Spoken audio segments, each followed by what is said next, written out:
Alright, so this build is Occultist Vortex. I suppose you already know that, but yeah. Okay, make sure you check the notes section and make sure you check the description and grab the POB right before you start or right before you start playing, just in case I've made any updates. Since you watched the video, since it's being uploaded a day before, it might do a last minute change. Probably not, which is the case.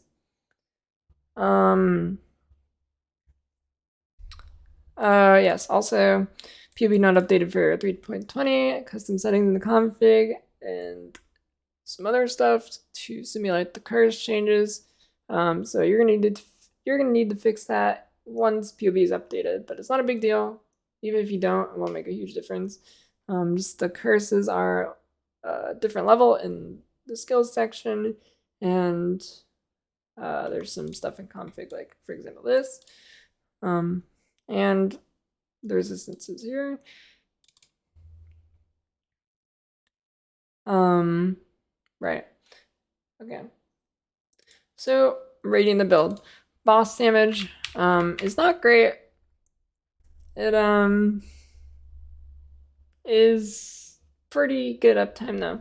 So boss damage, I don't know, 5 out of 10. I guess you got like 2 million. You can push a little bit harder. Maybe 3 million. Past 3 million, it'll get really hard to scale it. Damage uptime is pretty good. You just run around and keep using your dot. It's pretty good, like a 9 or 8 out of 10. I'm not sure. Probably 9. Clear speed is pretty good. You just shield charge around and you have your vortex on left click and the monsters explode. So I'll give that 8 out of 9. Defense. The build is kind of on the squishier side now. Now that malediction is being removed, but I guess you have frigid wake on this version, so it's not too bad. I'll give it like 5 out of 10 because you have a lot of chill effect too. It's nothing crazy, but it's all right. All right. So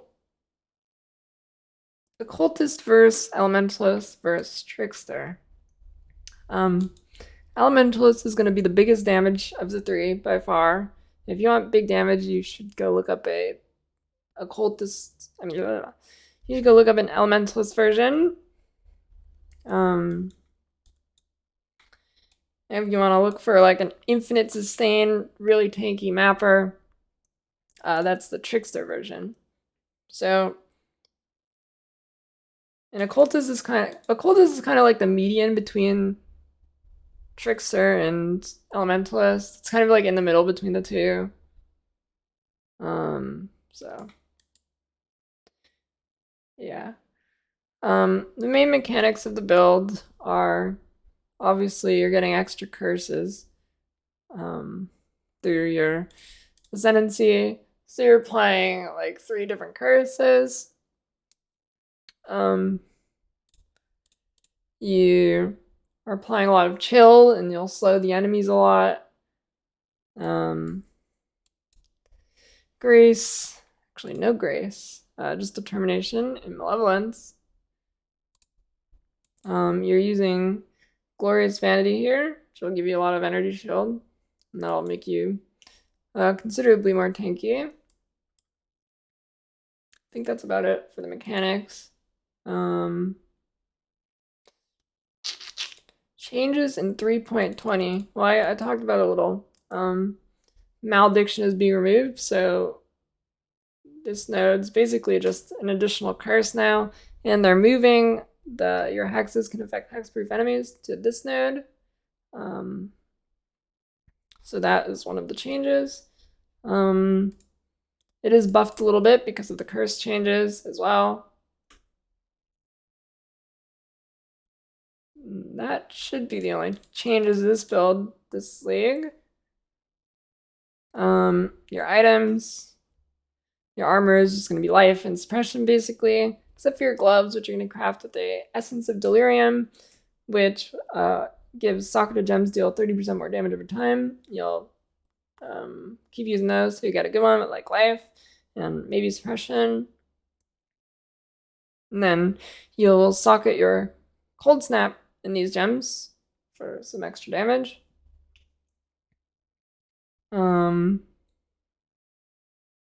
Your wand will just be spell damage, dot multi, and plus gems.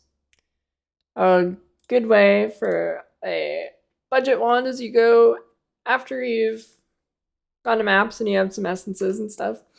You go into Act 1 and you buy a wand. Doesn't really matter which one, just the best base type, which is like going to be a carved wand, I think. And then you use Essences of Woe until you get +1 cold.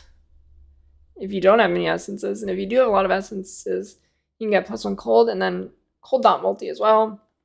And then there's a budget wand that will carry you through pretty much the whole game until you can craft a better wand later. But that wand will be quite hard to beat. Alright, skills.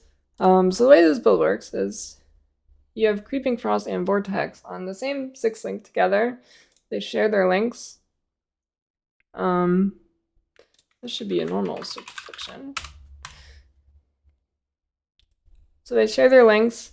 You run around and you'll left click and Vortex goes off. And then you will Creeping Frost whenever you need to. Like if you're clearing packs and there's like one mob left after you just Vortex, you can throw the Creeping Frost. And the damage on Creeping Frost and Vortex do stack on each other, so you are having 2 million damage here. They add together. So you will be casting both of those on the boss, and Cold Snap as well stacks, so you'll be including Cold Snap in your rotation as well. And then while mapping, you'll pop all Cold Snap and you can just run through enemies like it's like a cold righteous fire essentially.